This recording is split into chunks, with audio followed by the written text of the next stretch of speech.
মশা মারতে মারতে জান শেষ। এখন আর্মি হয়ে শত্রু মারবো। সাদিয়া, আমি আসছি তোমার কাছে।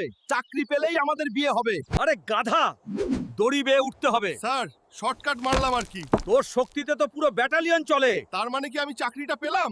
সাদিয়া জানু, আমার চাকরি পাকা। দেখো আমার হাতের নতুন খেলনা।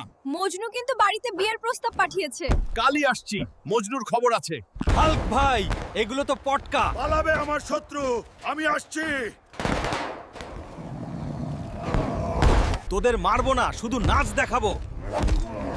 ওরে বাবা, এর নাচে ভূমিকম্প হচ্ছে। চাচা, এই শাড়িটাই সাদিয়ার জন্য নেব। বাবা, ওটা তো সামিয়ানা প্যান্ডেলের। মজনু যেন এটা দেখে অজ্ঞান হয়ে যায়। ঠিক আছে বাবা, প্যাক করে দিচ্ছি। হাল্ক এসে গেছে। মজনু পালা। মজনু, তুই সাদিয়ার সাথে সেলফি তুলবি? মিষ্টি আমি খাবো। না ভাই, আমি শুধু মিষ্টি খাচ্ছিলাম। তুমি এসেছো, মজনু আমাকে জ্বালাচ্ছিল। মজনু ভাই, আপনার বিদায়ের সময় হয়েছে। আমার সাদিয়াকে কেউ নিতে পারবে না। চল হাল্ক, এখনই এখান থেকে পালাই। গায়ের জোর নয়, বুদ্ধিই আসল জোর। ভালোবাসা জয় করতে সাহস লাগে। বন্ধুরা জীবনে কখনো হাল ছাড়বে না। ঠিক আমার মতো বীর হয়ে থেক। ভিডিও দেখে মজা পেলে বন্ধুরা লাইক দাও। সাবস্ক্রাইব না করলে কিন্তু তোমাদের বাড়ি আসবো।